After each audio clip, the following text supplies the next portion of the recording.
할렐루야. 우리 하나님께 감사 영광의 박수 올려드리겠습니다. 주님을 찬양합니다. 송축합니다. 예배합니다. 특별한 초대 예배 오신 여러분 한 분 한 분 주님의 이름으로 환영하고 축복합니다. 하나님 여러분 사랑하십니다. 아멘. 하나님 여러분 잘 되기를 원하세요. 여러분 한 분 한 분에게 귀한 기대와 소망과 계획들을 갖고 계십니다.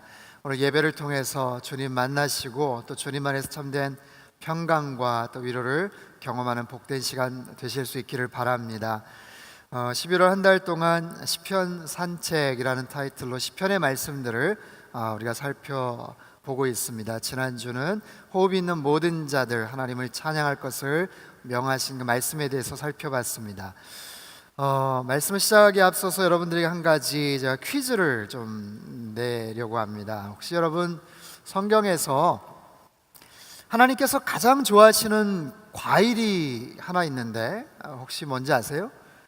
하나님께서 제일 좋아하시는 과일이 있어요. 어떤 과일을 제일 좋아하실까요?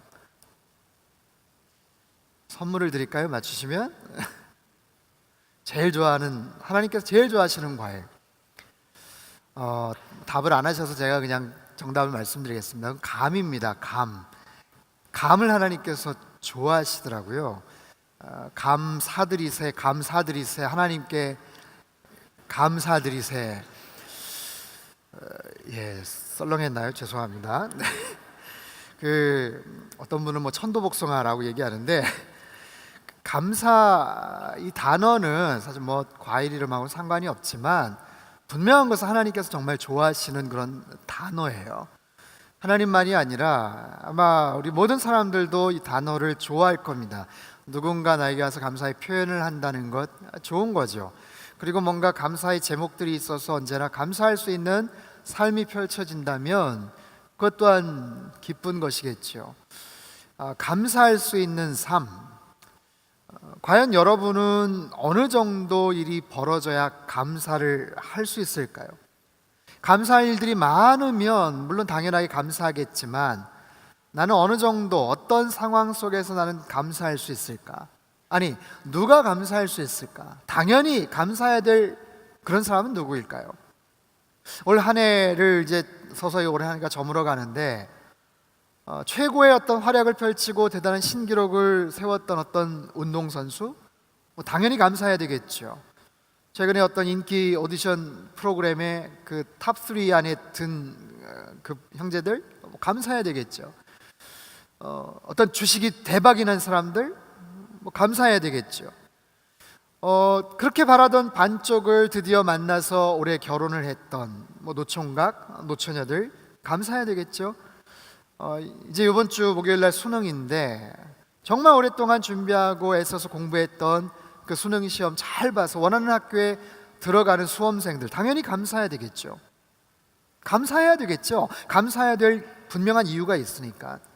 하지만 그렇지 않은 사람들은 감사하지 못하겠죠. 감사해야 될 이유가 없으니까. 맞나요? 그런데 여러분 생각해 보면 감사할 이유, 감사할 조건이라는 것은 지극히 상대적이에요. 자, 생각해 보죠. 연말이 다가오면서 회사에서 보너스를 주었다고 합시다. 100만 원의 보너스를 받았어요. 공돈이 생겼어요.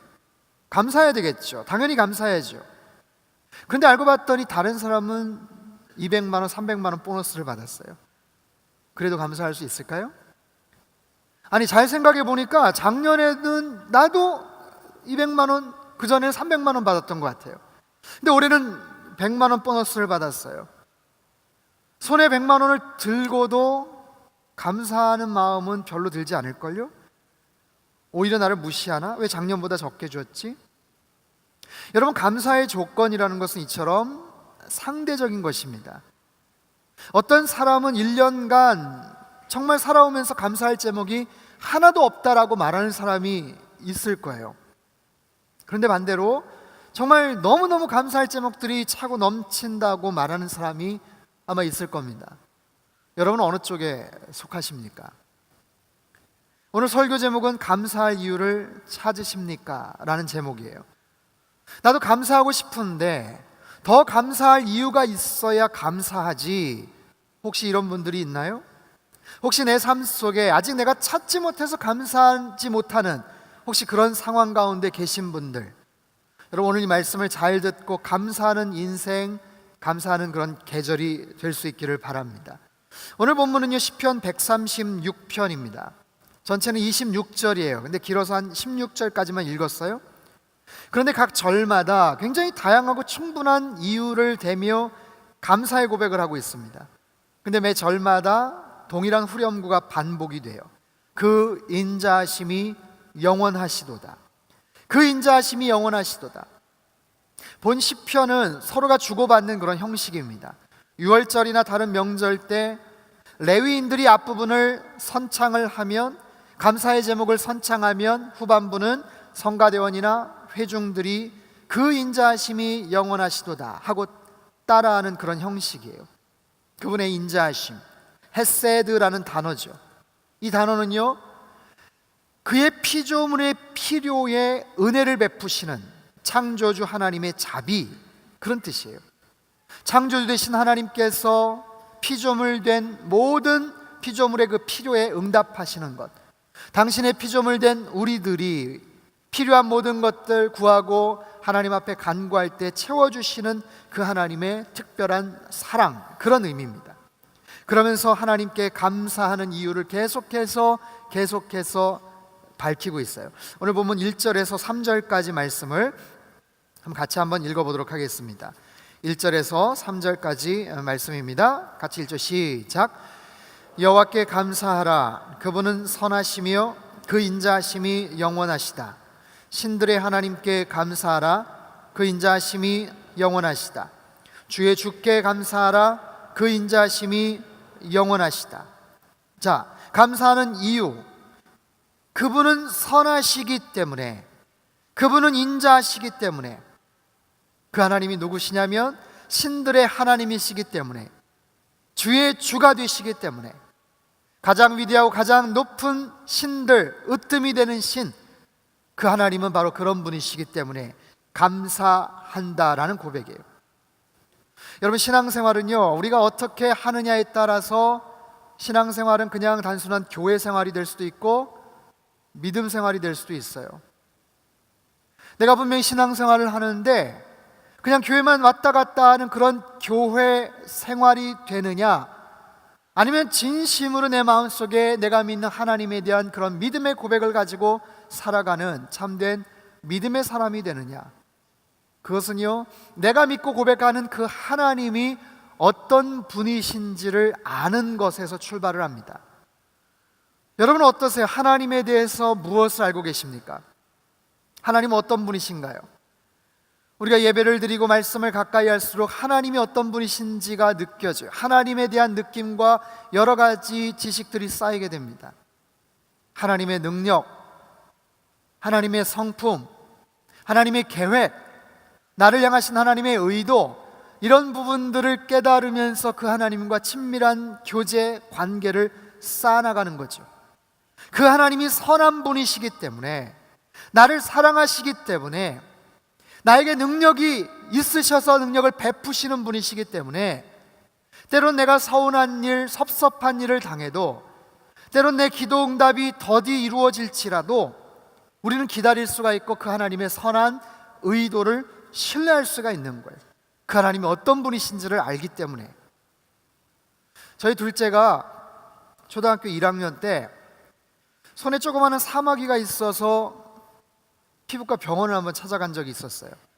제가 대전 온누리교회 섬길 때 우리 교회 집사님께서 이제 피부과 선생님이신데 그걸 보시더니 한번 오라고 그러시더라고요. 그래서 찾아갔어요. 그래서 한번 여러 가지 검사를 하시고 그러더니 별것 아니라고, 이거 금방 없앨 수 있다고 말씀을 하시면서 저보고 잠깐 나가 있으라는 거예요. 그러면서 잠깐의 준비가 있더니 조금 있다가 무슨 기계 돌아가는 소리가 웽 나요. 그러더니 우리 둘째가 정말 저도 처음 들어본 그런 비명소리를 지르면서 저를 찾는 거예요. 아 하면서 소리를 질러요. 그러면서 뭐가 기계 소리가 돌아가는 소리가 막 나고 무엇보다 살 타는 냄새가 막 나는 거예요. 살 타는 냄새가. 제가 그 순간 어떻게 했을까요? 커튼을 열어젖히고 쫓아 들어가서 우리 교 집사님이시지만 그분의 멱살을 잡고 그러지 않았어요. 그러지 않았어요. 내가 너무나도 사랑하는 딸인데 지금 어떤 일을 당하고 있다는 것을 제가 알고 살타는 냄새와 막 끔찍한 그 소리, 아빠를 찾는 그 비명 소리를 들으면서 저는 마음 편안하게 그 병원 바깥에 비치되어 있는 잡지에 눈을 돌리고, 마음이 아팠죠 물론. 근데 저는 기다렸어요. 우리 아이가 저를 계속 찾고 부르짖고 비명을 지르지만 기다렸어요. 이유는 아주 간단합니다. 그 의사 선생님의 의도를 알기 때문에, 그 의사 선생님이 지금 무엇을 하고 계시는지를 알기 때문에, 그분이 우리 둘째를 더 좋은 모습으로, 지금은 물론 고통스럽고 아프지만 더 좋은 모습으로 뭔가 어떻게 보면 선물을 주기 위해서 뭔가를 지금 하고 계시다는 것을 알기 때문에 저는 바깥에서 마음은 아프지만 그래도 평안하게 기다릴 수 있었던 거예요. 여러분, 우리가 믿음 생활하면서 하나님의 의도를 아느냐 모르느냐는 것은 이만큼 중요합니다. 그 하나님의 성품이 어떤 분이시고 그 하나님의 의도가 어떤 것인지를 아는 사람은 때론 나에게 알 수 없는 고난이 찾아오고 내 기도 응답이 잘 이루어지지 않는다고 해도 그 하나님을 끝까지 신뢰하고 인내하고 기다릴 수가 있다는 거죠. 사랑하는 성도 여러분, 하나님은 선하세요. 하나님은 신실하세요. 하나님은 능력이 많으세요. 무엇보다도 그 능력이 많으시고 선하신 하나님이 저와 여러분을 사랑한다는 사실을 여러분 분명히 기억하실 수 있기를 바랍니다. 이런 깨달음이 있다면 그런 하나님께 내가 당연히 감사를 올려드리는 것은 지극히 자연스러운 행동이겠죠. 오늘 본문에서 시편의 저자는 두 가지 주제에 대해서 하나님께 감사의 고백을 드려요. 그 첫 번째는 창조에 대한 고백이고요, 두 번째는 구원에 대한 감사입니다. 4절부터 9절까지는 창조주 하나님에 대해서 고백을 해요. 창조주 하나님, 우주 만물을 지으시고 창조하신 하나님, 큰 빛들을 지으신 하나님, 하늘을 지으시고 해를 지어 낮을 다스리게 하시는 하나님, 달과 별을 지어 밤을 다스리게 하시는 그 하나님, 10절에서 16절까지는 구원주 되시는 하나님, 구원하시는 하나님을 고백합니다.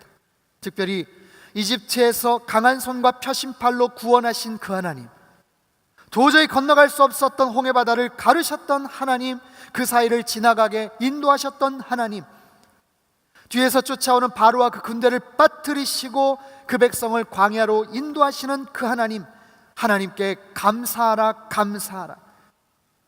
시인의 감사 제목은 아주 큰 틀 안에서 창조와 구원, 이 두 가지이지만 그 내용은 아주 디테일해요. 아주 구체적입니다.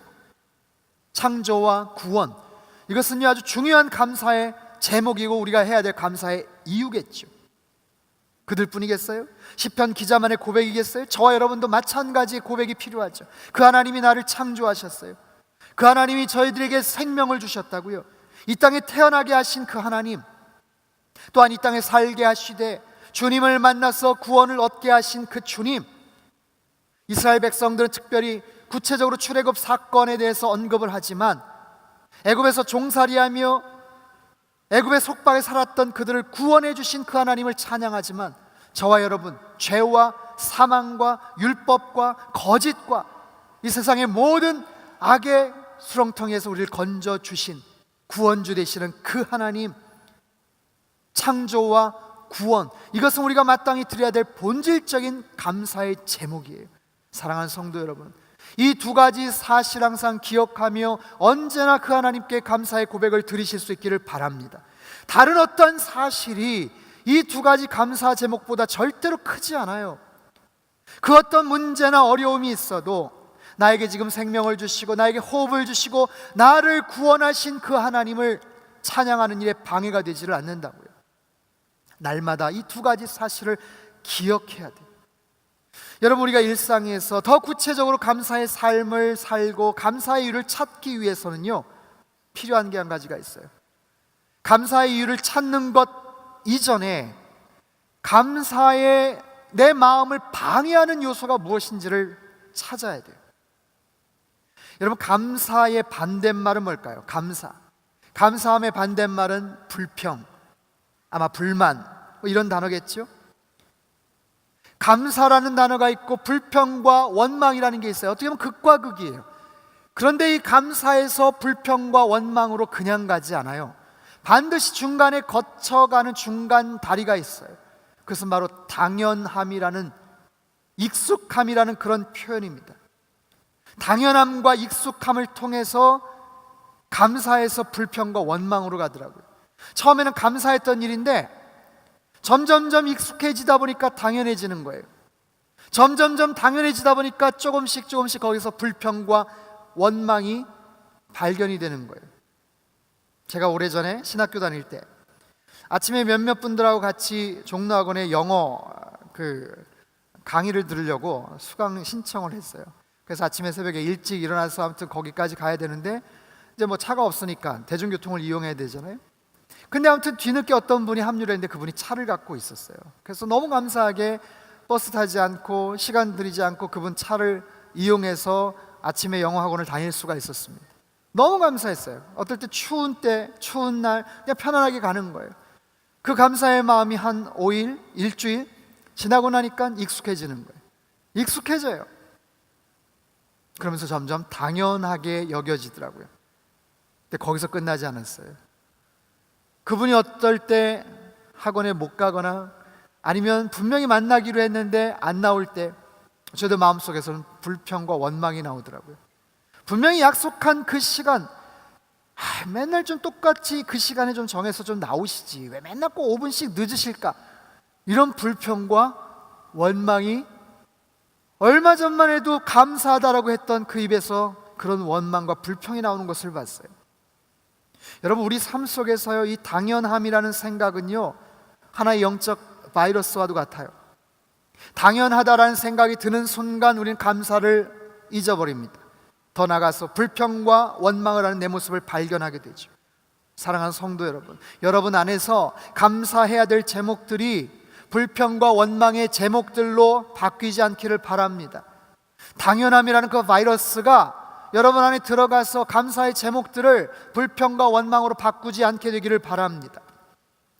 여러분, 감사하다 이 단어, 생각하다, think에서 왔다라고 여러분 알고 계시죠? 예, 우리가 감사를 하기 위해서는 무엇이 필요한가? 가만히 생각해 보면 감사할 일들이 많은 거예요. 우리가 곰곰이 생각하다 보면 감사할 일들이 많은 거예요. 요 며칠 전까지만 해도 이렇게 늦가을 모기가 이렇게 밤에 잘 때 이렇게 모기가 한 마리씩 나타나더라고요. 여러분은 어떠셨는지 모르겠어요. 이게 무슨 뭐 순번을 정해놓고 나타나는 것처럼 꼭 한 마리 아니면 두 마리씩 밤에 이렇게 나타나는 거예요. 그래서 자다가 깨요. 엥 하는 소리에 아무튼 깨가지고 보면 군데군데 막 물려있기도 하고 그래요. 여러분 어떠신지 모르겠지만 저는 아무튼 엥 소리 나면 이제 불을 켭니다. 불을 켜고 아무튼 기어코 복수를 해야, 잡아야 아무튼 잠을 편안하게 잘 수 있어요. 근데 그게 잘 어떨 때는 잡히지를 않아요. 어디에 숨어 있는지. 그래서 새벽에 일찍 일어나야 되는데 새벽에 뭐 20분 30분 멍하니 천장 바라보고 뭐 커튼 사이에 있는지 막 찾아보고 아무튼 그러기도 했어요. 근데 그러다가 왜 모기는 이렇게 기분 나쁘게 앵하는 소리를 낼까, 그런 생각을 했는데 제가 찾아보니까요, 그게 참 감사한 일이더라고요. 그게 만약에 그나마 그런 소리마저도 안 내고 그냥 물면 아마 훨씬 더 많이 물릴 것 같아요. 근데 보니까 그럼 모기가 나름대로 그 앵소리를 내기 위해서 얼마나 열심히 날개짓을 하는지 아세요? 이제 찾아보니까요, 꿀벌이 초당 190회 정도를 날개짓을 하고요, 집에 있는 지파리들이 한 200회 정도 1초에 날개짓을 하면 모기는 1초에 400번 500번 정도를 날개짓을 한대요. 나름대로 열심히 날개짓을 하면서 이제 갑니다, 이제 가까이 다가갑니다, 뭔가 나름대로 사인을 주는 거예요. 경고 사인을 주는 거예요. 가만히 생각해 보니까 그것도 소리를 내는 게 오히려 참 감사하다는 생각이 들더라고요. 혹시 여러분 그렇게 뭔가를 생각하다가 뜻밖의 감사의 제목들 발견해 보신 적 없으세요? 제이 데니스라는 어떤 설교자의 감사 치유법이라는 글에서 나온 이제 내용인데, 이런 내용이에요. 당신이 만약 많은 세금을 내야 한다면 감사하십시오. 당신에게는 안정된 직장과 사업장이 있다는 말이기 때문입니다. 당신의 몸무게가 늘어 옷이 맞지 않는다면 감사하십시오. 당신은 먹을 것이 넉넉한 인생을 살아오신 것입니다. 세탁할 옷이 집안 한 구석에 쌓여 있거든 감사하십시오. 당신에게는 적어도 갈아입을 옷에 여유가 있다는 뜻이기 때문입니다. 당신에게 불평할 대통령이 있다면 감사하십시오. 당신은 언론의 자유가 보장된 나라에 살고 있는 것입니다. 교회 뒷자리에 앉아있는 교우의 찬송 음정이 엉망으로 들려오고 있다면 감사하십시오. 당신의 청각은 정상이기 때문입니다. 아침에 울리는 자명종 소리가 고통스럽게 들리거든 감사하십시오. 당신에게는 일어나 해야 될 하루가 기다리고 있기 때문입니다. 하루해가 저물어 온몸이 나른하고 피곤하거든 감사하십시오. 당신은 오늘 하루를 생산적으로 사신 것입니다. 여러분, 이처럼 우리가 생각하지 못하면, 깨닫지 못하면 감사할 수 없었던 많은 것들, 하지만 반대로 잘 생각해 보면 감사할 이유들, 감사할 일들이 참 많다라는 거예요. 여러분이 감사하면요 몇 가지 특징들이 있어요. 첫 번째, 감사는요 풍성해야 한다라는 것입니다. 풍성해야 된다. 여러분, 마지못해서 주는 선물을 혹시 받아보신 적이 있으세요? 마지못해서 주는 선물에는 상대방의 마음이 담겨져 있어요. 내용물뿐만 아니라 포장지, 주는 장소, 타이밍, 그 사람의 마음과 진정성을 엿볼 수가 있죠. 그런데 그 사람의 안타까워하고 아까워하고 어쩔 수 없어서 주는 그런 마음을 보면 오히려 기분이 상할 때가 있습니다. 감사도 마찬가지. 인색한 감사, 그런 표현 어떨까요? 마지못해서 하는 그런 감사. 사도 바울은 말합니다. 골로새서 2장 7절에 이런 구절이 있어요. 여러분은 주 안에 뿌리를 내리고 세움을 받으며 가르침을 받은 대로 믿음 안에 굳게 서서 감사가 넘치게 하십시오. 믿음 안에 굳게 서서 감사가 넘치게 하십시오. 인색한 감사가 아니라, 마지못해 하는 감사가 아니라 감사가 흘러 넘치게 하십시오. 여러분, 이 편지를 쓰고 있을 당시의 사도 바울은 로마에 갇혀 있는 미결수 상태로 자유가 보장되지 못했던 그런 상태예요. 감사할래야 감사할 수 있는 그런 상황이 아니었습니다. 그럼에도 불구하고 사도 바울이 썼던 그 옥중서신의 내용들을 보면 감사라는 말이 흘러 넘쳐요. 기쁨이란 단어가 굉장히 많이 등장을 합니다. 풍성하다라는 그런 표현들이 참 많이 소개가 돼요. 도저히 감사할 수 없었던 상황에서도 바울 사도는 뭐가 그렇게 기뻤고 뭐가 그렇게 감사하고 흘러넘치는 풍성함이 있었을까요?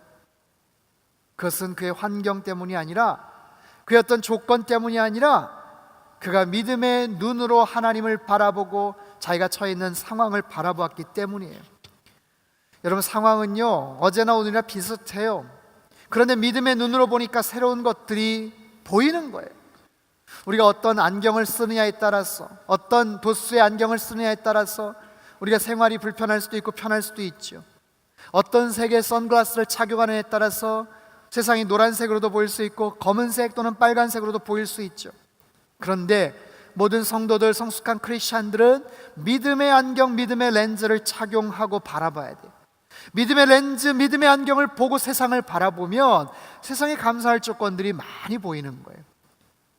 숨겨져 있던 것 같았지만 그 속에 담겨진 하나님의 손길과 섭리가 발견되는 거예요.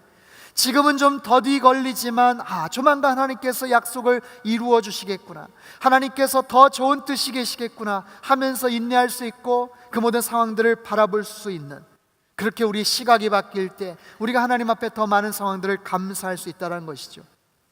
두 번째, 감사는요 타이밍이 굉장히 중요합니다. 감사해야 될 그 상황에서 바로 말해야 돼요. 표현해야 돼요. 생각해 보세요. 굉장히 뭔가 감사해야 될 상황이 있었는데 어떻게 하다 보니까 그냥 한 달이 지났어요.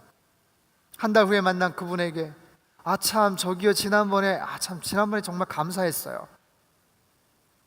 반응이 두 가지일 거예요.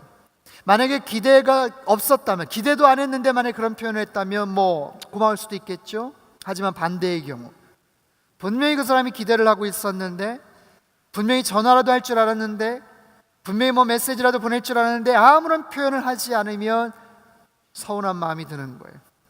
때로는 괘씸하게 생각하는 마음이 들 수도 있어요. 근데 이미 늦었어요. 김 빠진 사이다를 마시는 것처럼 지나간 다음에 하는 감사, 이것은 참으로 부적절한 것이죠. 고은 목사님의 추수감사라는 그런 시가 있어요. 은혜 받았다면 내일로 미루지 말고 즉석에서 감사합시다. 은혜 받았다는 것 모른다면 깨달아 감사합시다. 깨달으면 모든 것이 은혜요, 깨닫지 못하면 모든 것이 원망이 됩니다. 감사는 하나님께 영광이 돌아가고 불평은 사탄에게 영광이 돌아갑니다. 감사는 구원을 가져오고 불평은 멸망을 가져옵니다. 주여, 우리 몸 이 가을에 감사의 제물 되게 하소서. 여러분, 이처럼 감사는 타이밍이 아주 중요합니다. 그래서 항상 감사하는 습관이 있는 것이 중요해요. 여러분, 불평과 원망도 습관이 된다는 것 아십니까? 아세요? 습관적으로 불평하고 습관적으로 원망하는 그런 분들이 계세요. 습관적으로 부정적인 것들을 말하고 습관적으로 남들을 비방하는 것 좋아하는 그런 습관들이 있어요. 그런 언어 습관들이 있어요. 마찬가지로 감사도 하나의 습관이에요. 사소해 보이고 별것 아닌 것 같지만 감사가 여러분에게 습관이 되면요, 그것이 습관이 되면 그 감사는 여러분의 삶에 굉장히 무시하지 못할 능력이 될 거예요. 굉장히 유익한 그런 여러분 안에 하나의 어떤 무기가 되고 능력이 될 거예요. 그리고 여러분이 만나는 모든 관계에 선한 영향을 끼칠 거고요, 점차적으로 우리의 삶에 변화를 가져다 줄 거예요. 세 번째, 작은 감사가 큰 감사가 된다는 사실입니다. 중요한 법칙이에요. 감사함이 아주 중요한 법칙입니다. 작은 감사를 했을 때 더 큰 감사거리들이 찾아오게 돼 있어요. 여러분, 혹시 마중물이라는 단어를 아십니까? 마중물.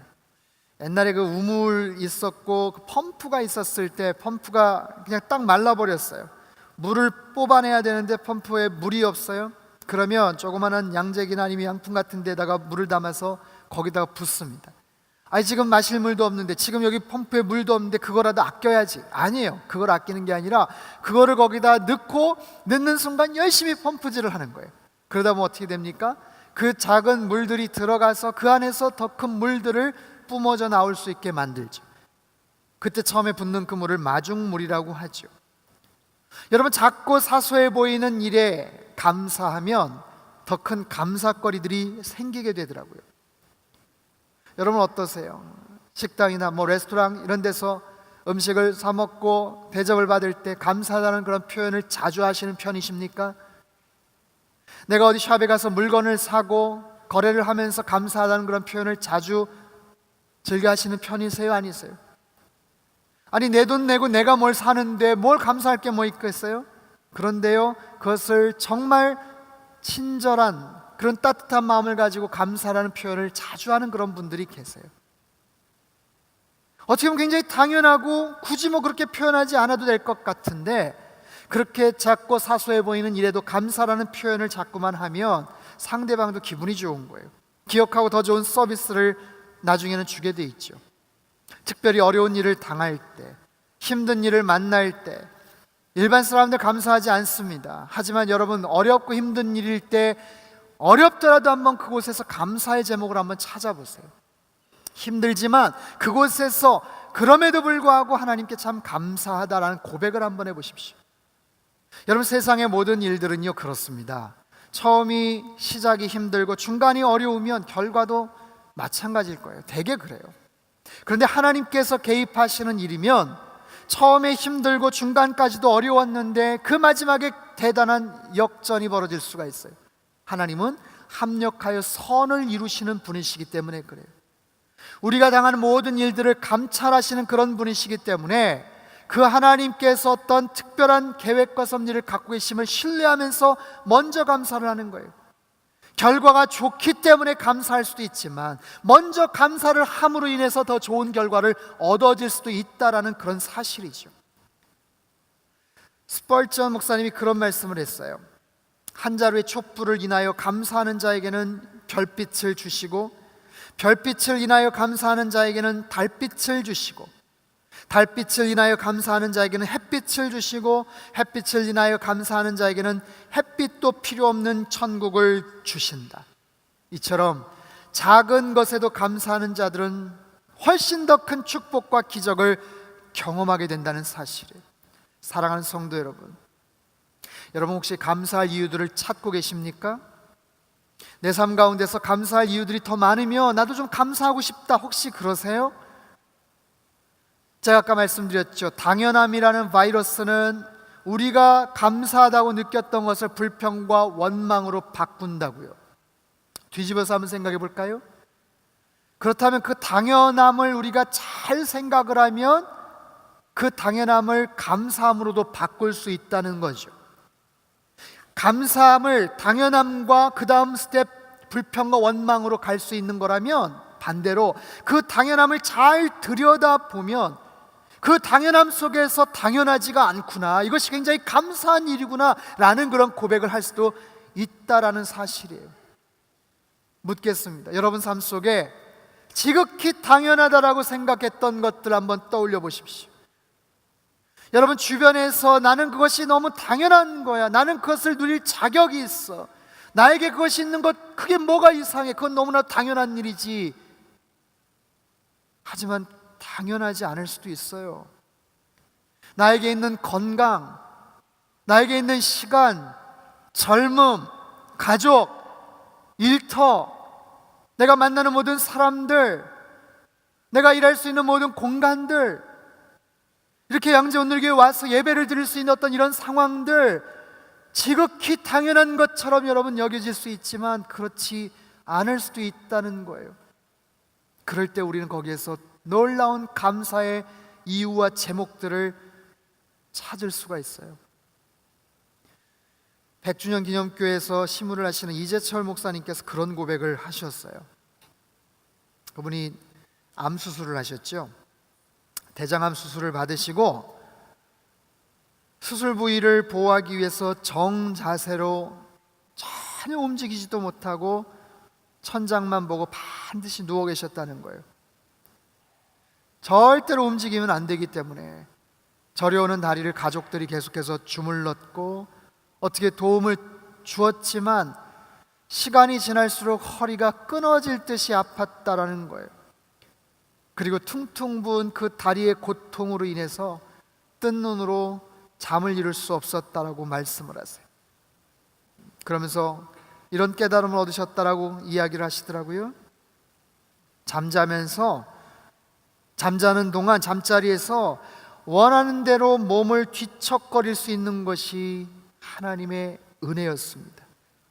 내가 매일매일 내 손으로 머리를 감고 내 손으로 세수를 하고 내 손으로 이를 닦을 수 있는 것이 하나님의 은혜였습니다.